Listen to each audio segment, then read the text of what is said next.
السلام علیکم۔ بچوں کو ایک اچھا اسٹوڈنٹ بنانے کے لیے اور تعلیم اور علم کا شوق پیدا کرنے کے لیے یہ بھی بہت ضروری ہے کہ والدین اپنے بچوں کو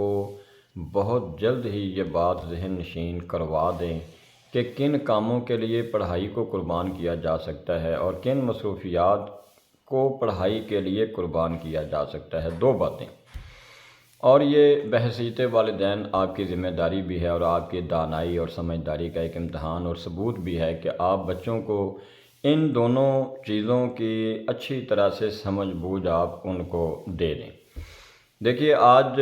مثال کے طور پہ انکل دبئی سے واپس آ رہے ہیں، آج ابو جان سعودی عرب سے واپس آ رہے ہیں اور گھر کے تمام افراد ان کو ایئرپورٹ پر ریسیو کرنے جا رہے ہیں، لہذا آج بچوں نے اسکول نہیں آنا۔ انکل یا والد یا کوئی رشتہ دار یا بھائی جان یا کوئی انکل یا کوئی اور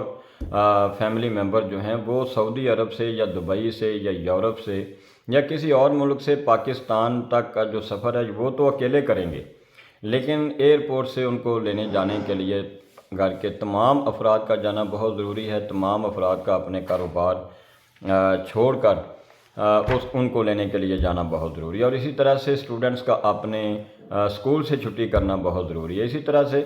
آج کوئی رشتہ دار حج یا عمرے سے واپس آ رہے ہیں، آج ماموں جان جو ہیں وہ 10 سال کے بعد یورپ سے واپس آ رہے ہیں، لہذا آج مجھے اسکول سے چھٹی چاہیے۔ اور پھر رشتہ داروں کی شادیاں، اساتذہ اسکول میں بچوں کو موٹیویٹ کرتے ہیں کہ بیٹا یہ جو سیزن ہے، یہ جو موسم ہے، یہ پڑھائی کے لیے بہت زیادہ مفید ہے، اور اب سالانہ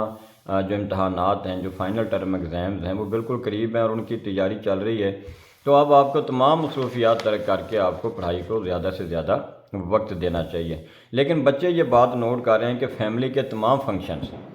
خواہ وہ کسی بچے کا عقیقہ ہو، خواہ وہ کسی کی منگنی کی تقریب ہو، خواہ شادی کی تقریب ہو، پھر رشتہ داروں کی شادیاں ہیں، پھر رشتہ داروں کے آگے رشتہ داروں کی شادیاں ہیں، پھر دوستوں کی اور پھر ان کے عزیزوں کی شادیاں ہیں، تو بچے یہ بات نوٹ کر رہے ہیں کہ ہر قسم کا جو فنکشن ہے وہ اٹینڈ کرنا بہت ضروری ہے۔ خاص سالانہ ایگزام قریب ہیں اور امتحانات قریب ہیں، لیکن یہ تمام جو فنکشنز ہیں یہ اٹینڈ کرنا بہت ضروری ہے، اور ان کے لیے سالانہ امتحانات کو اگنور کر دینا، نظر انداز کرنا اور اپنی پڑھائی کی روٹین جو ہے اس کو ڈسٹرب کرنا بھی کوئی مسئلہ نہیں ہے، کوئی ایشو نہیں ہے۔ تو یاد رکھیے، ایسے بچوں کے لیے کل کو تعلیم اور علم کا حصول بھی کوئی ایشو نہیں رہے گا اور کوئی بڑا مسئلہ ان کی زندگی میں یہ نہیں بنے گا، ان کی ترجیحات میں یہ کوئی بہت بڑا امر بن کر ان کے لیے یہ ظاہر نہیں ہوگا۔ لہذا پھر میرا وہی سوال ہے آپ سے، اور میری یہی ریکویسٹ ہے آپ سے کہ اپنے بچوں کو یہ بات اچھی طرح سے ذہن نشین کروا دیجئے کہ کن مصروفیات کے لیے پڑھائی کو قربان کیا جا سکتا ہے اور کن مصروفیات کو پڑھائی کے لیے قربان کیا جا سکتا ہے اور چھوڑا جا سکتا ہے۔ السلام علیکم ورحمۃ اللہ وبرکاتہ۔